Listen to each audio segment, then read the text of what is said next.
You know what? There's no more fun and efficient way to fish than fishing from a kayak. But if you're serious about kayak fishing, there's not a better tool out there for reducing frustration and managing boat position than the new micro anchor available from PowerPole. Listen, if you're ready to take your fishing to the next level, you need the new PowerPole micro anchor. You know, one popular topic that I get asked tons of questions about is line selection. You know, line selection in today's market can be maddening. Let me talk to you quickly about what I use and why, and then I want to show you a quick tip on how I set my reels up to both maximize performance and get the most bang for my buck out of my braided line.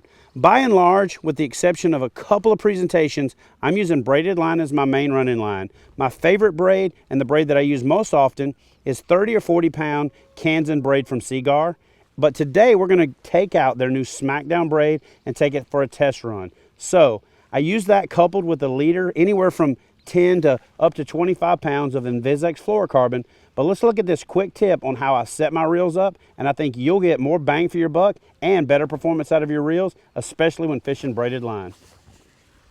So let me show you how we do this. You start off with the end of your braid and you just do an arbor knot. You basically just do a knot. And the way you do this knot is you just take your main line and go back through your loop 3 or 4 times. That's going to build the knot up big enough that it's not going to slip. After you pull that down, just take your clippers and clip it off. Leave yourself about 1/4 inch. Now what you do is you simply open up your reel, take your spool out of the side. Set that down for just a second. You're going to take your line and go through your worm gear or through your line guide and come out the side of the frame of the reel. That way you can tie your knot to your spool, but when you put it back through, it's set up properly. Take this line and just go around the line and make an overhand knot, which is going to create what's known as an arbor knot, but it's just a fancy word for a slip knot. You simply pull that and it's going to slide. You can open it back up. Take that knot or that loop, place it over the spool. After you place it over the spool, take the slack out. Now, this next step is important because if you don't do it, the line is just going to spin around and around the spool, and you're not going to get the friction that you need to run the braid onto the spool. This is why a lot of people use tape, back it with mono. This is also why a lot of people super glue it to the spool. But here's a quick trick that makes it easy to not have to do any of that, and it's also probably more secure. So just take your line and turn it over, make a loop. Bring it over one side of the spool. That's called a half hitch, if you're going to look it up in a knot book. Do the same thing on the other side. Now the ticket to making this work effectively is that you do one on each side by alternating. Don't just do 2 on one side.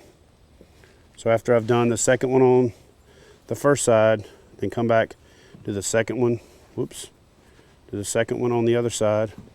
I'm going to then hold the spool and I'm going to work this back and forth until all of that friction tightens the whole thing up.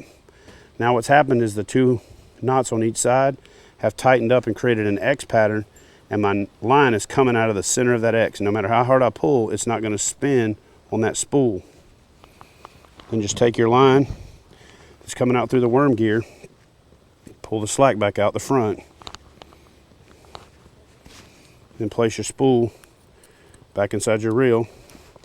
Be careful right here not to get your line caught on the outside or you'll cut it or you'll nick it.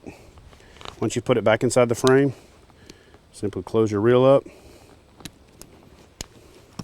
Now, either with a buddy or just taking your spool and putting it somewhere to hold a little friction on it, you're just gonna, what I do is I create finger tension here. A lot of people wind this on through the rod, but I just put finger tension right there so I can wind it on with even, consistent pressure and fill my spool. So a good rule of thumb when you're spooling a spool, especially with braid, is to come with about 1/8 of an inch of the edge of the spool. Once you're done, just put this on your favorite rod, get out there and start catching fish.